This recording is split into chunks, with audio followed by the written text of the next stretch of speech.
Hello, sweet friends, and welcome back for another chapter of Charlie and the Chocolate Factory. I do apologize that I have not uploaded a new chapter sooner than this.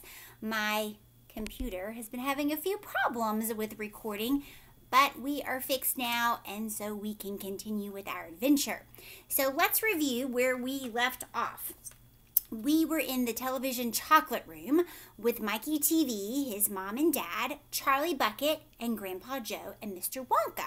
And Mr. Wonka has just shown them this amazing camera that when you bring out a large piece of chocolate or a bar of chocolate that the Oompa Loompas brought out, the camera will zap it and send it across the room in a million tiny different pieces. And eventually it ends up inside the television screen. But it's not just any television. You can actually reach in and take the chocolate, open it, and eat it. And everyone is like, this is going to change the world. Like for any food item, if you can send anything like this, how cool would that be? So that's where we left off. Now remember, back a while ago, we had 5 children in our chocolate factory with their golden tickets. We had Augustus Gloop. We lost him in the chocolate river when he got sucked up the pipe after he fell in when he was told not to drink from the chocolate river, right? Then we lost Violet Beauregard in the inventing room. She is the girl that had the nasty habit of always chewing and smacking that piece of gum and putting it behind her ear when she needed to eat something else and then taking it back out. Ew.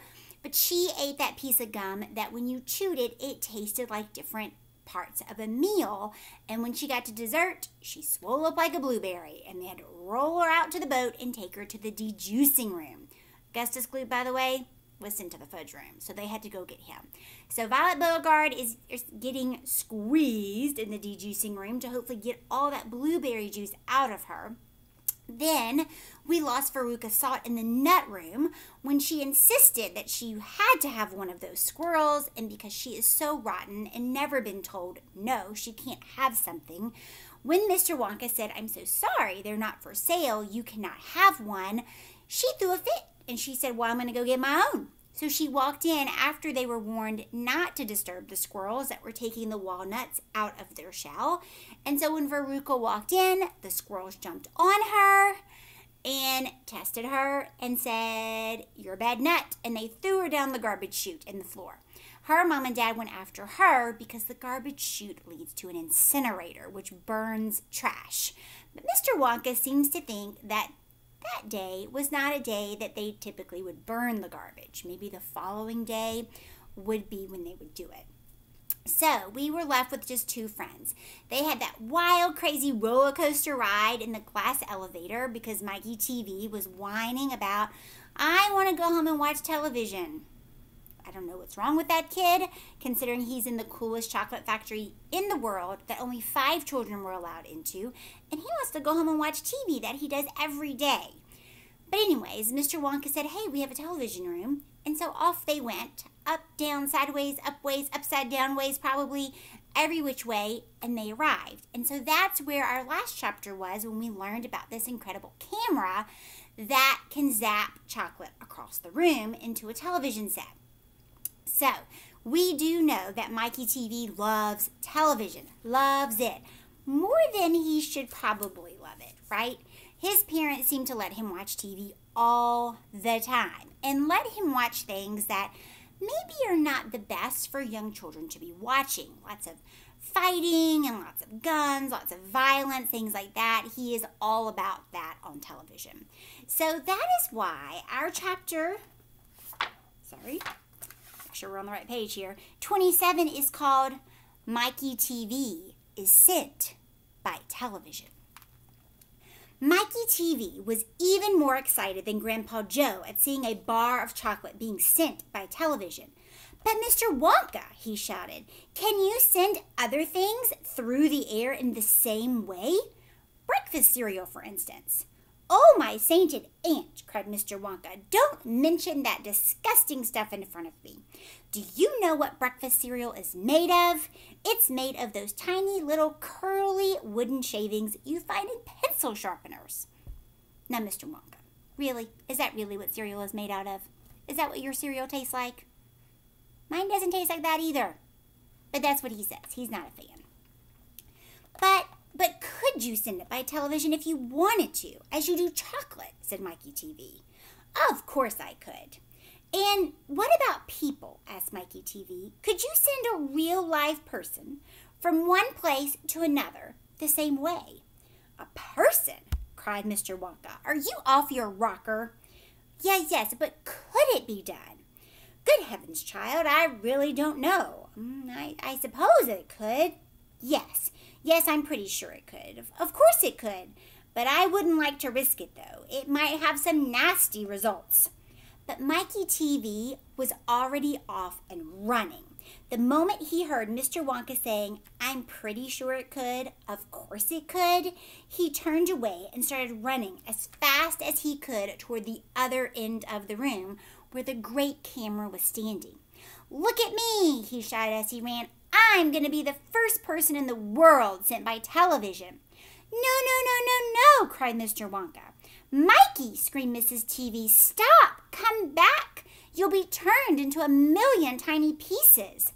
But there was no stopping Mikey Teavee now. The crazy boy rushed on, and when he reached the enormous camera, he jumped straight for the switch, scattering the Oompa Loompas left and right as he went. See you later, alligator, he shouted. He pulled down the switch, and as he did so, he leaped out into the full glare of the mighty lens. There was a blinding flash. Then, silence.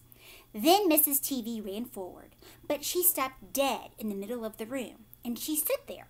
She stood staring at the place where her son had been standing, and her great red mouth open wide, and she screamed, He's gone! He's gone! Great heavens, he has gone, shouted Mr. Teavee. Mr. Wonka hurried forward and placed a gentle hand on Mrs. Teavee's shoulder.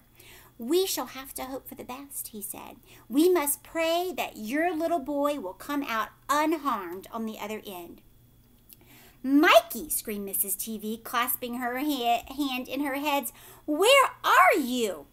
I'll tell you where he is, said Mr. Teavee. He's whizzing around above our heads in a million tiny pieces. Oh, don't talk about it, wailed Mrs. Teavee.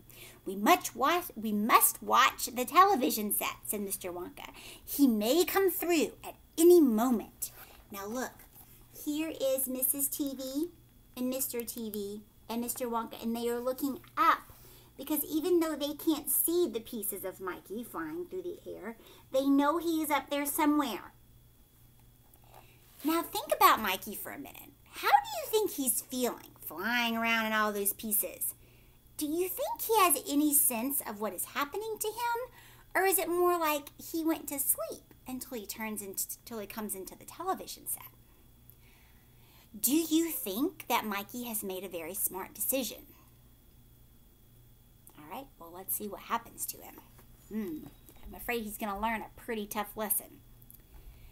Let's see. Mr. and Mrs. Teavee and Grandpa Joe and little Charlie and Mr. Wonka all gathered round the television and stared tensely at the screen. The screen was quite blank. He's taking a heck of a long time to come across, said Mr. Teavee, wiping his brow, because he's nervous, so he's starting to sweat. Oh dear, said Mr. Wonka. I do hope that no part of him gets left behind. Now, what does that mean, a part of him gets left behind? What is Mr. Wonka talking about? We've never heard about this before. What on earth do you mean? Asked Mr. Teavee sharply.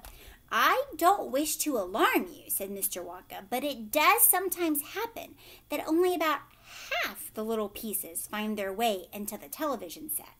That happened last week. I don't know why, but the result was that only half the bar of chocolate came through.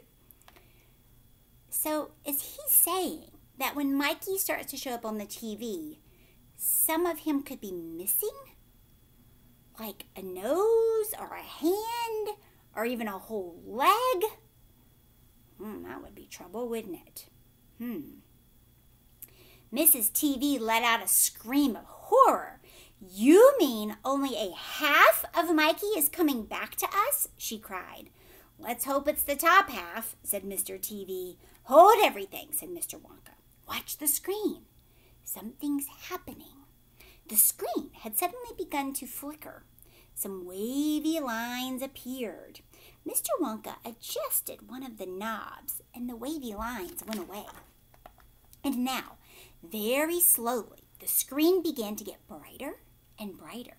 Here he comes, yells Mr. Wonka. Yes, that's him all right. Is he all in one piece? Cried Mrs. Teavee. I'm not sure, cried Mr. Wonka. It's too early to tell. Faintly at first, then becoming clearer and clearer every second, the picture of Mikey Teavee appeared on the screen. He was standing up and waving at the audience and grinning from ear to ear. But he's so tiny, said Mr. Teavee. Mikey, cried Mrs. Teavee, are you all right? Are there any bits of you missing? Isn't he going to get any bigger? Asked Mr. Teavee. Notice he has found that his son is tiny, so he's asking a very good question. But no one is paying attention to that right now. His mom is just worried, are all your parts where they belong? Talk to me, Mikey, cried Mrs. Teavee. Say something. Tell me you're all right. In a tiny little voice, no louder than the squeaking of a mouse, came out of the television set. Hi, Mom. Hi, Pop. Look at me. I'm the first person ever to be sent by television. Grab him, ordered Mr. Wonka. Quick. Mrs. Teavee shot out a hand and picked up the tiny figure of Mikey Teavee out of the screen. Hooray! Cried Mr. Wonka. He's all in one piece. He's completely unharmed. You call that unharmed? Snapped Mrs. Teavee, peering at the little speck of a boy who was now running back and forth across the palm of her hand, waving his toy pistols in the air. He was certainly not more than an inch tall. He could fit in your pocket. He's shrunk, said Mr. Teavee. Of course he's shrunk, said Mr. Wonka. What did you expect? This is terrible, wailed Mrs. Teavee.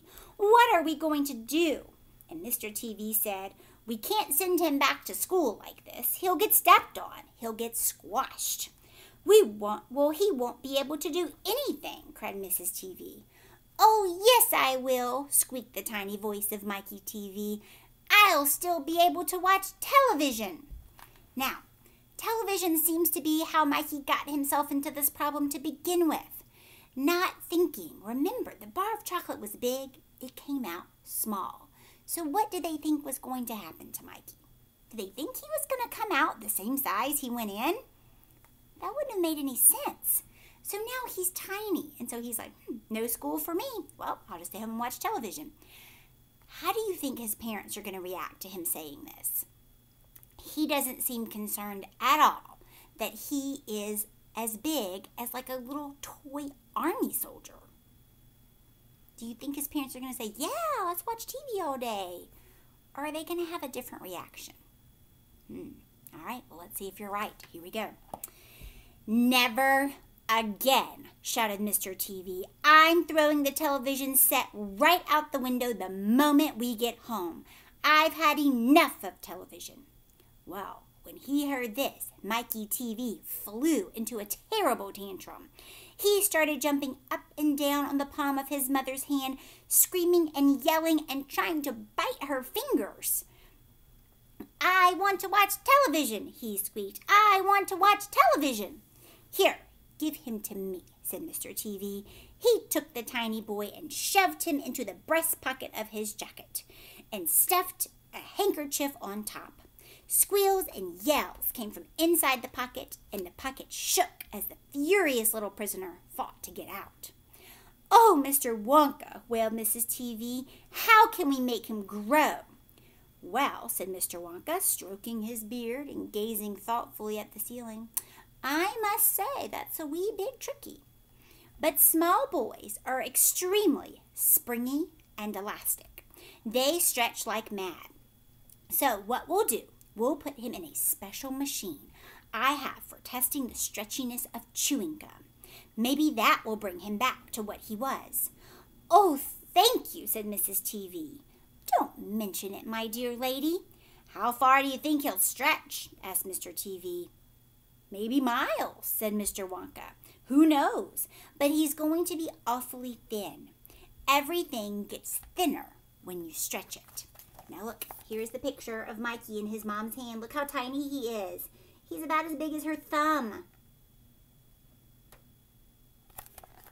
I feel like he's in a bit of trouble, right?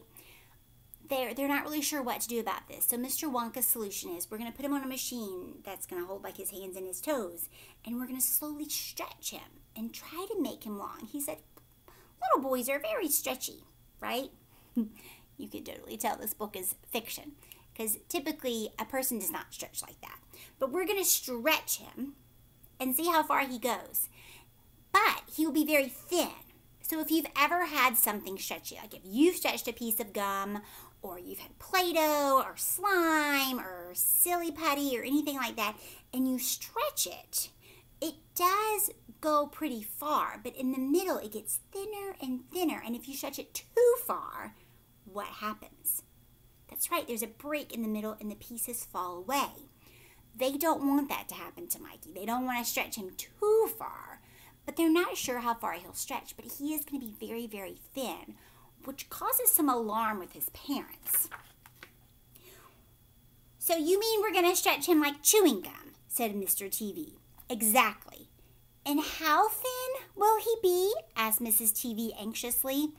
I haven't the foggiest idea, said Mr. Wonka, but it doesn't really matter anyway, because we'll soon fatten him up again. All we have to do is give him a triple overdose, triple is 3, of my wonderful super vitamin chocolate. Haven't heard about this before. Super vitamin chocolate contains huge amounts of, are you ready? Vitamin A, vitamin B. It also contains vitamin C and vitamin D, vitamin E, vitamin F, vitamin G, vitamin I, vitamin J, vitamin K, vitamin L, vitamin M, vitamin N, vitamin O, vitamin P, vitamin Q, vitamin R, vitamin T, vitamin U, vitamin V, vitamin W, vitamin X, vitamin Y, and, believe it or not, vitamin Z. The only 2 vitamins it does not have in it are vitamin S, because it makes you sick, and vitamin H, because it makes you grow horns off of your head like a bull. But it does have in it a very small amount of the rarest and most magical vitamin of them all, vitamin Wonka. And what will that do to him? Asked Mr. Teavee anxiously. It'll make his toes grow out until they're as long as his fingers. Now look at your fingers. Could you imagine if your toes were that long? It'd be very interesting, wouldn't it?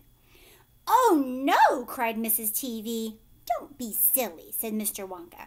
It's most useful. He'll be able to play the piano with his feet. But Mr. Wonka, no arguments, please, said Mr. Wonka. He turned away, clicked his fingers 3 times, and an Oompa Loompa appeared immediately and stood beside him. Follow these orders, said Mr. Wonka, handing the Oompa Loompa a piece of paper on which he had written full instructions. And you'll find the boy in his father's pocket. Off you go. Goodbye, Mr. Teavee. Goodbye, Mrs. Teavee. And please don't look so worried. They'll all come out in the wash, you know, every one of them. At the end of the room, the Oompa Loompas around the giant camera were already beginning to beat their tiny drums and beginning to jog up and down to the rhythm. There they go again, said Mr. Wonka. I'm afraid you can't stop them singing. Little Charlie caught Grandpa Joe's hand, and the 2 of them stood beside Mr. Wonka in the middle of the long, bright room, listening to the Oompa Loompas. Now, we know every time something has happened to one of the children, and Mr. Wonka has sent the child or the parents off to try to get their child out of trouble, so to speak, the Oompa Loompas sing a song. And they usually sing a song about the kid and why the kid got into trouble the way they did.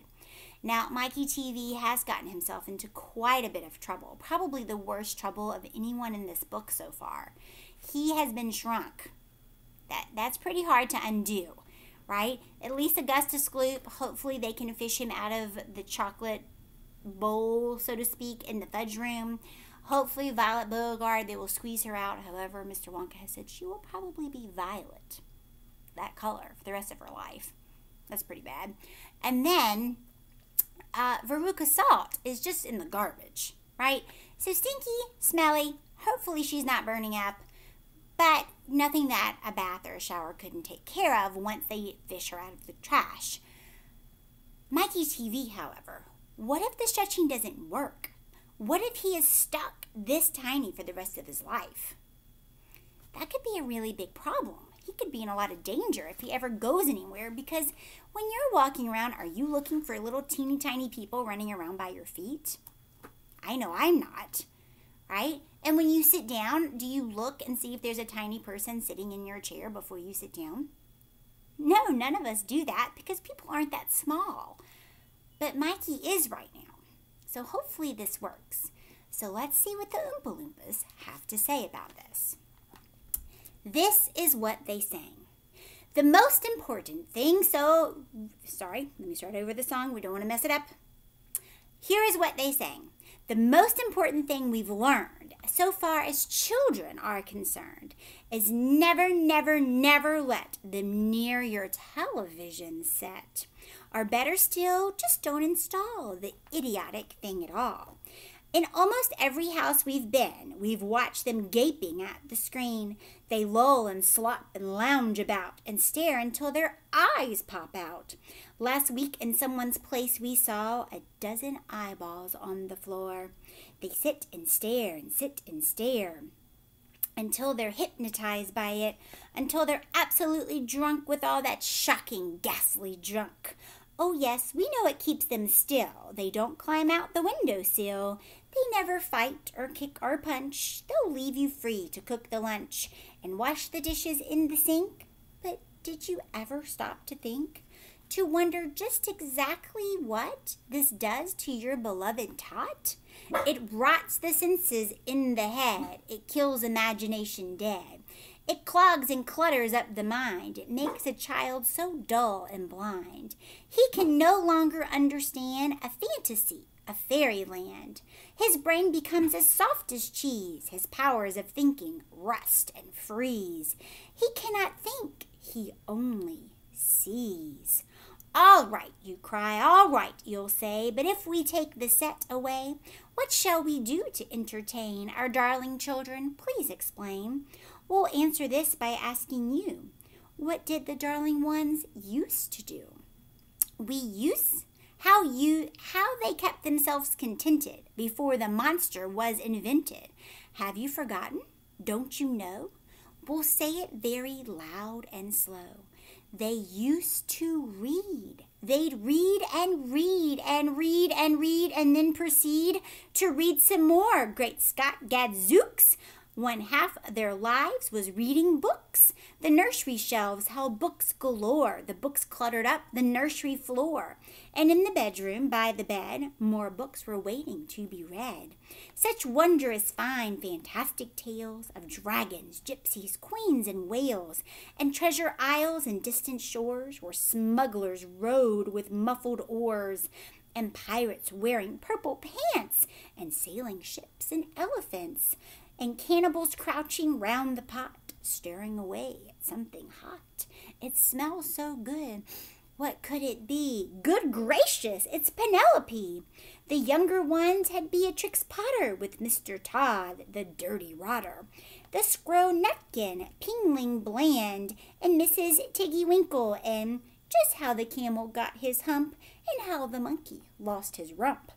And Mr. Toad, and bless my soul, there's Mr. Rat and Mr. Mole.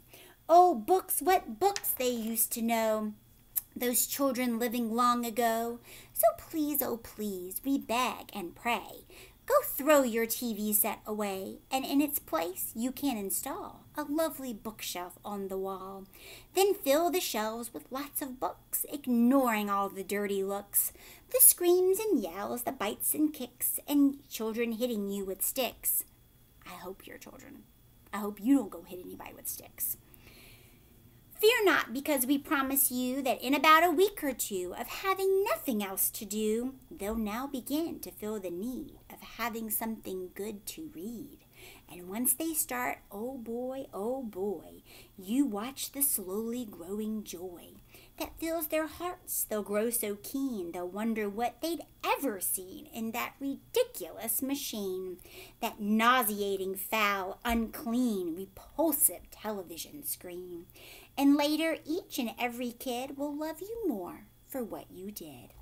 P.S. Regarding Mikey Teavee, we very much regret that we shall simply have to wait and see if we can get him back his height. But if we can't, serves him right.